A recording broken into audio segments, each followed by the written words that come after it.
Hi everybody and welcome to this video lesson. In this lesson we're going to look at one approach to playing over a major 7 chord. In this instance we're going to look at a C major 7 chord.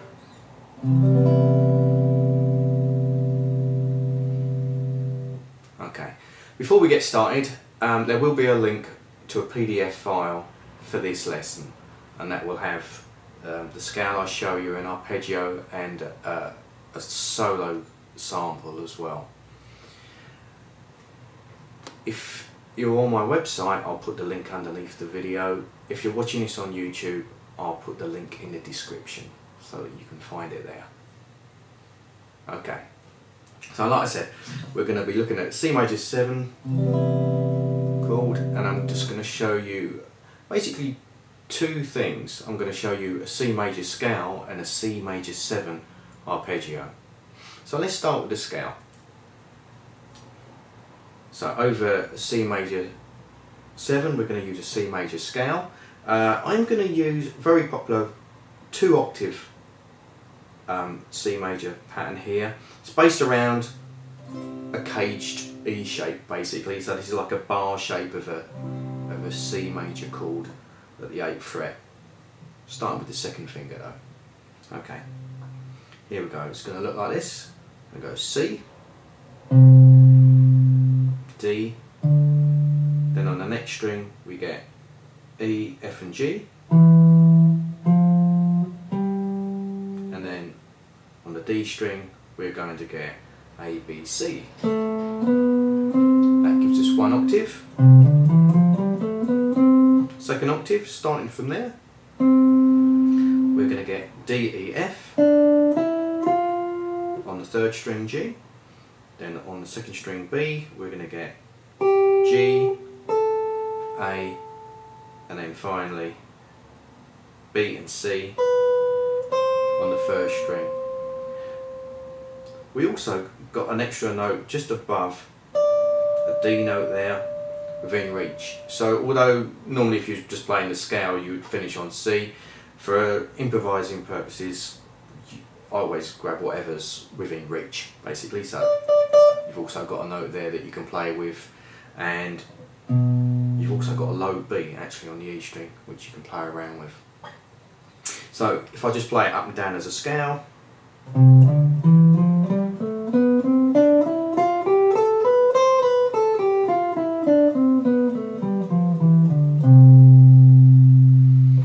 C major scale. The other thing I'm going to show you is a C major 7 arpeggio, and it's going to be based in the same place.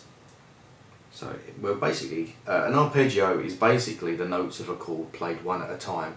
So in the case of C major 7, that's going to be C, which is the 1st note of the scale, E, which is the 3rd note of the scale, G, the 5th, and B, the 7th.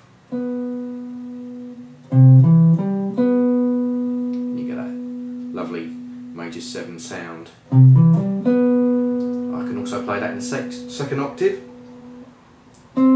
C, E, G, B. You get this nice little diagonal pattern across the fingerboard. Very popular. Alright. So you get an idea of how they sound against the chord. I'm going to put on a keyboard pad, and I use this a lot when I'm kind of playing around with ideas. So here's a C major 7 sounding in the background. First I'll play the major scale so you can hear how it relates and sounds.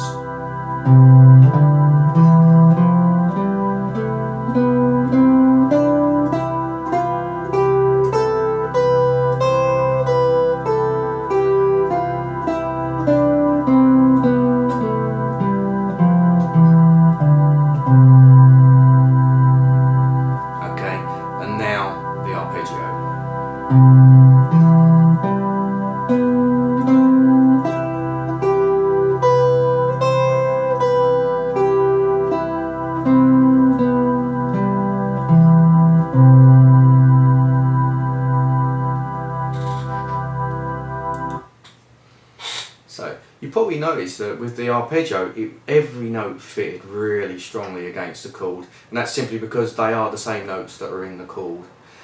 With a scale, you might find that some of the notes kind of rub a little bit against the sound of the chord, and that's because they're just not within the chord, so they might sound a little bit like that. They rub a little bit, but that's fine. Okay. So the next stage is, once you're comfortable and familiar enough with the patterns, is then to start to try and improvise with them. And this is always, if it's something that's new to you, it can always seem a little bit daunting. My approach is always just to take little parts and just work with that. So as far as a scale, I may not even, if it's a new scale, I may not even play the entire, not even one octave. I might just play a couple of strings, maybe 3 strings of the scale, and get comfortable moving around the notes before I start trying to incorporate the rest of the scale. So that's always good advice. And the same thing goes with the arpeggio as well. You don't have to play a 2-octave arpeggio every time that you're going to use it. You can use just certain notes of it if you like. Okay. The other thing is, to make it sound more musical and less like a scale or an exercise, is to mix up the rhythms a little bit, so that you've got some notes that are longer than others, that sort of approach. So if I was playing a major scale, for example, rather than just playing all the notes really evenly,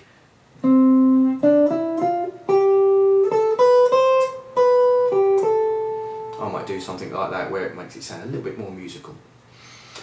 The other thing is, you can play the notes in any order, they're all going to fit. It will still sound good. Also, when you're playing against a track, leaving space is very important. Not only does it give you a chance to think about what you're going to do next, but it also allows the solo to breathe, and it will really make it sound much more musical. And the last thing with this is, if you ever come across something, you play something and you like it and you want to remember it, write it down. I've done this from day one, and it really does help. So you end up with like a kind of a guitar lick diary, and then once you've got these licks, then trying to incorporate them within your improvisations. You can write it on a bit of tab paper, a bit of music manuscript if you can read music. These days I tend to use Guitar Pro, which is excellent bit of software for recording your ideas. Okay, right, the next thing, I'm just going to give you a sample solo. The first 8 bars are going to be on the PDF file, and then I'm just going to improvise a little over the top, just to give you an idea of what you can do. Okay.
Right, I hope you liked this lesson.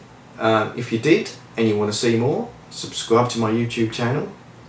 I've just created a Facebook page as well, so you'll be able to follow me there with maybe some exclusive videos I'm planning to put on there. I also have a website, which all this stuff I'll put in the description below on my YouTube channel. But if you go on my website, there's loads of good stuff there, loads of lessons and resources like metronomes, drums, backing tracks, you name it. Yeah, visit my website, you won't regret it, and thanks for looking at this lesson, and I'll see you soon.